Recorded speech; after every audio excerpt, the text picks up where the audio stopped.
Bonjour tout le monde, on se retrouve aujourd'hui pour le déballage d'une extension, la première en fait, non c'est pas la première, mais l'extension pour la version co-op de Hero Realm, évidemment, hein, c'est pas facile à dire, et c'est donc l'extension La Ruine de Tandar, et si je me trompe pas, il y a un autre boîte qui est le village de la peur, ou quelque chose comme ça. Puis juste en dessous, c'est marqué deck de campagne, partie 2 de la ruine de Tandar. Peut-être pas idéal de la façon de le préciser, mais évidemment, c'est parce qu'ils ont sorti ça peut-être en se disant pas que ça allait fonctionner à ce point-là pour sortir une deuxième boîte. Mais donc, nous avons ça qui est à peu près une boîte de la grosseur du jeu de base. Donc, à peu près la même chose. Ici, là, ce qui va être différent, c'est qu'on va avoir des boss. Et on va avoir 3 missions. Donc, pour 1 à 5 joueurs, ça contient 150 cartes, ce qui est quand même beaucoup. 8 grandes cartes pour les boss qu'on va devoir attaquer. Un livret de règles, bien sûr. Un livret d'aventure aussi. Et attention, l'extension La Ruine de Tandar nécessite le jeu de base et un deck de héros par joueur. Donc, très important. Quand on parle de deck de héros, ce sont les petits decks comme ça, donc que j'ai pas encore déballé, qui vont venir sur la chaîne. Mais en fait, ces decks-là de base permettent aussi de jouer en version versus.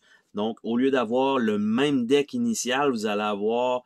ça va être un petit peu plus asymétrique. Vous allez avoir aussi un pouvoir, si je me trompe pas. Et donc, dans ce jeu-là, dans cette boîte-là, tout simplement, ce que vous allez avoir, c'est vous allez devoir jouer une classe de personnage. Et si je ne me trompe pas, il y a même peut-être des cartes pour faire un level up de ces héros-là. Donc, on va ouvrir ça ensemble. On va regarder qu'est-ce qu'il y a à l'intérieur de cette boîte-là. Toujours avec une petite coche comme ça sur le côté pour que ce soit un petit peu plus facile à ouvrir. Boîte de carton classique. Nous avons ici, contrairement au jeu de base qui m'avait fait un peu... j'avais trouvé ça un peu dégueulasse, que c'était une grosse feuille à déplier. Ici, on a un livret d'aventure et on a un livret de règles. Et là, il faut dire que c'est la version française et regardez l'épaisseur du nombre de règles qu'il y a pour ça. Donc, on a un paquet de cartes, 150 cartes, donc 5 cartes récompense élixir, 4 cartes de récompense du clerc, de guerrier, l'archer, voleur, sorcier, 6 cartes de compétences, archer, voleur, c'est ça, exactement, c'est ce que je disais. Il me semblait qu'il allait avoir des habiletés supplémentaires et c'est effectivement le cas. Donc, beaucoup de texte présentement, aucune image, encore une fois, aucune image, ça donne mal au cœur. Et là, poum, on tombe à une carte de description d'une carte de maître. Après ça, description d'une carte de serviteur. Nous avons par la suite encore beaucoup de texte, ça donne mal au cœur. Oh my God! OK, donc page 17, on a une image. Hey, ça donne énormément. Il y a à peu près 10 images pour 40 pages. Pour 40 pages de règles, à peu près. Ouais. Vous avez ça. Vous avez ici un arbre de compétences. Donc, qu'est-ce que ça donne? Arbre des capacités. Donc, chacun des trucs va s'imbriquer. Donc, vous allez avoir les cartes de base que évidemment, vous avez besoin de jeu de base pour un certain nombre de cartes. Vous avez les règles pour ça qui est quand même, on s'entend là, c'est 40 pages. C'est pas des grosses pages, mais il n'y a pas beaucoup d'images. Hein? Ça fait mal au cœur, ça, je dirais. Ça fait un peu penser vraiment. On dirait que autant le jeu fonctionne, autant le jeu est intéressant, autant que ça fonctionne, autant qu'ils font du matériel, qu'ils nous font des livrets basiques comme ça, en tout cas, je comprends pas. Donc, on a ça. Du côté du livret d'aventure, un peu, qu'est-ce que ça donne? Donc, on a chapitre 1. OK, parfait, une petite histoire et tout ça. Chapitre 2. Chapitre 3. Chapitre 4. OK, donc il y a vraiment plusieurs chapitres. Je m'attendais, il était marqué 3 missions, mais c'est pas tout à fait vrai, c'est bien plus que ça. Donc, on parle de 16, 17 peut-être? 16 chapitres. C'est quand même bien, là, franchement. Là. Donc, 16 pages. 16 aventures, donc, qui sont fournies dans cette boîte-là, ce qui est quand même beaucoup. 16 scénarios, on va dire ça comme ça, pour un petit deck builder. Donc là, évidemment, pour bien faire, la lumière me gosse encore une fois. Donc, on a ces 2 livrets-là, encore une fois, je le répète, très, très, très épais. Par la suite, nous avons les cartes des maîtres. Donc, on va regarder ça ensemble. Format plutôt irrégulier. Et ouais, ça va être possible probablement de les sleever, de les rentrer dans la boîte. Toujours, je suis un sleever dans l'âme. Donc, nous avons ici les habitués possédés. Donc, il a l'air d'être dans un genre de bar. Et ici, si ça fonctionne un peu comme j'avais vu avec Star Realm, en fait, c'est qu'on doit défausser la première carte qui est le plus proche du deck. Et en ce faisant, ben ça va activer simplement l'habilité qui est là. Par exemple, ben, on doit défausser une carte rouge, ça va faire 3 dégâts, tout simplement. De l'autre côté, c'est la même chose, mais là, il a l'air d'être niveau 2. On voit que c'est maintenant 4 ici au lieu d'avoir 3. Donc, il semblerait qu'il y a des niveaux pour ces cartes-là. On a le Zélote de Ruinos. Donc, même chose pour lui. Nous avons du côté... Ah, c'est en côté maître. Nous avons le Diablotin Horripilant. Donc là, ce que je trouve bizarre, par contre, c'est comme... je pensais que ça allait être un peu flou dans le bas, c'est pas si mal. Et on l'a en version maître. Nous avons l'archiprêtresse de Ruinos, qui est pas mal le personnage qui était sur le dessus de la boîte. Le rituel est achevé. Bon, ben, ok. Carnagriffe. Il est quand même cool, belle image encore une fois. Les images sont super jolies quand ils en mettent, donc sur les cartes, dans le livret d'instruction. Hein. C'est clairsemé. L'ombre de Narquoise, non pas l'ombre de, l'ombre narquoise, quand même encore une fois, super image. Là, bien sûr, c'est les deux côtés, c'est la même image, c'est juste le texte qui change dans le bas. Après ça, Ingarash l'insatiable. Donc, c'est ça comme ça. Nous avons Caracan, chair de fer. En version maître, c'est ce que ça donne. Donc, on a ça. Quand même une couple de belles petites cartes qu'on va remettre dans cette petite enveloppe pour l'instant. Et nous avons 2 gros decks de cartes et un insert de carton. Ce qu'il faut dire, c'est que ce genre d'insert de carton-là, dans la boîte de base, j'ai pu la conserver, j'ai dû la plier différemment un petit peu parce que comme ça, les cartes en largeur ne rentrent pas avec la sleeve. Donc là, ça a l'air pas si mal, mais c'est vraiment dans le bas que ça fonctionne pas. Et donc, c'est genre juste une twist de faire ça comme ça. Fait de le plier plus dans le milieu pour pouvoir ramener tout ça ensemble. Bref, ça fonctionne très bien. Donc, ce qu'on va faire, c'est qu'on va regarder évidemment la totalité de ces cartes-là, parce que d'un, les images sont super belles. Dans le jeu de base, c'est sûr qu'il y avait bon, les cartes des decks des personnages initiaux qui étaient les mêmes, mais toutes les autres cartes, il y avait très peu de cartes qui se ressemblaient, qui étaient fournies dans le deck donc de jeu. Et ici, bon, ben bien sûr, j'allais dire ça comme ça, et ça sont recto verso, ceux-là. OK, donc je vais simplement, eux autres, les mettre de côté. Et je peux pas croire qu'il y a juste ces cartes-là qui ont vraiment le dos de cartes qu'on va mélanger avec tout le reste de nos propres cartes du deck de base. Et donc, du moins d'avoir la partie jouable solo et ou en coop, je pense que ça rajoute quand même quelque chose de très intéressant. Donc, on a ça qui est là. Et ah, bon, et voilà. Donc, on a des habiletés ici.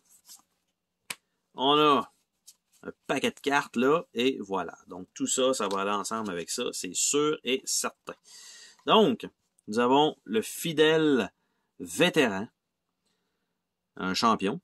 Nous avons un repenti de Ruinos, bougie éternelle, bouclier de claire étoile, porteur de bouclier aguerri,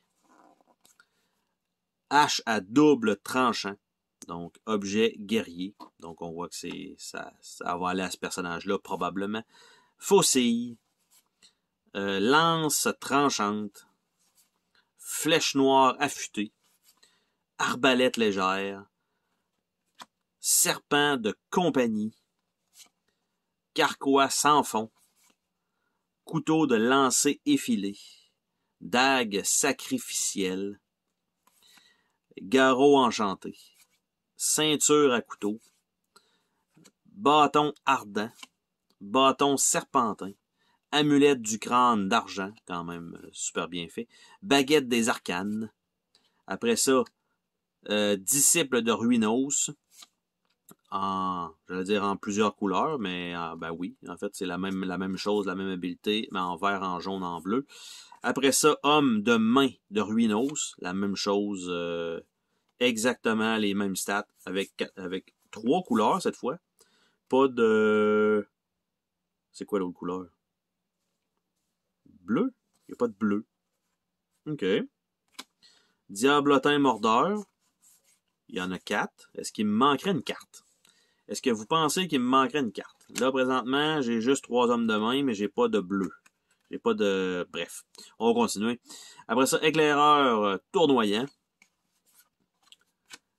Ivrogne belliqueux. Tavernier forcené. Donc, hein, on s'entend, là. Avec la bouteille, il tentait de décapiter quelqu'un. Chaise et table brisées. Folie temporaire. Vampire de Ruinos. Embuscade de Ruinos. Diablotin agrippeur. On voit que c'est clairement juste une jambe, donc c'est assez petit. Échappé. Prisonnier. Chantre de Ruinos. Golem de pierre.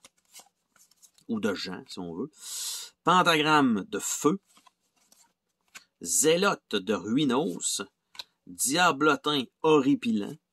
Maîtrise de, en quelques exemplaires avec les couleurs. Élixir d'endurance. Élixir de chance.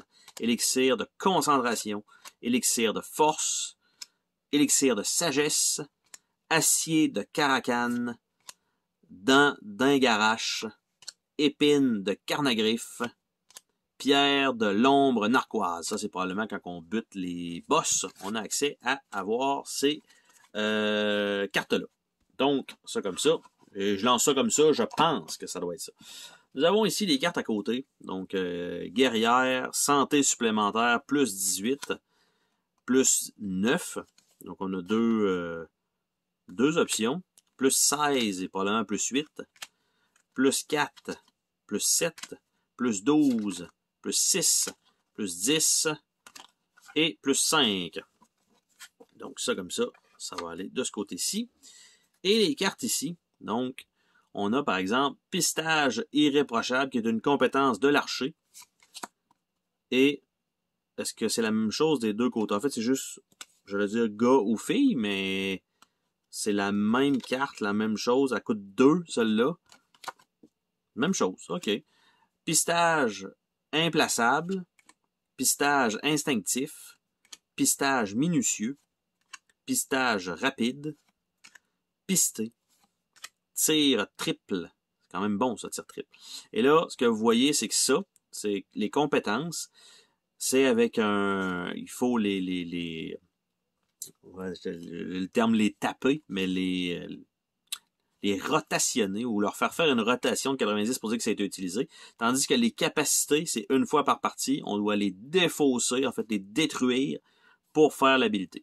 Donc, on a le tir triple, on a le tir à longue portée, on a le tir instantané, on a le tir double. Évidemment, ça va aller avec les habiletés avec l'arbre qu'on a vu dans le livret d'instruction. On a le tir rapide, on a le coup fatal, on a le tir ajusté, le tir assuré. Après ça, on tombe avec les compétences du voleur, subtilisation, diversion, détournement, filouterie, tour de passe-passe, vol à la tire, hold-up magistral. Après ça, on a hold-up en finesse. Je vais juste regarder de l'autre côté si on a la même chose. Même chose, donc ça n'a aucune importance. Hold-up planifié. Hold-up habile. C'est pas mal la même image, ça. Hein? Hold-up magistral. Ah non, c'est pas... lui, le coffre est plein, lui, il a un petit peu moins de matériel dans l'image. Hold up opportun. Hold up. Vol. Chapardage, qui est la même image, mais pas exactement pareil quand on regarde les mains. Lui, il y en a plus dedans, tandis que l'autre, il y en a un petit peu moins. Après ça, on tombe avec le clair. Bénédiction de l'âme. Bénédiction des fidèles. Bénédiction de l'acier. Bénédiction du cœur. Bénédiction du fer. Bénir. Résurrection divine. Résurrection vertueuse. Résurrection de masse. Résurrection sainte. Résurrection de bataille. Ressuscité. Résurrection inférieure. Résurrection mineure. Charge fracassante. Là, on tombe pour le guerrier. Attaque multiple. Coup renversant. Charge violente. Coup repoussant. Coup d'épaule. Coup dévastateur. Coup puissant. Coup tourbillonnant. Coup fracassant. Coup tournoyant. Coup écrasant. Coup énergique. Coup précis. Et là, on tombe avec le sorcier. Transfert serein. Transfert pur. Transfert de l'âme. Transfert paisible. Transfert profond. Transfert.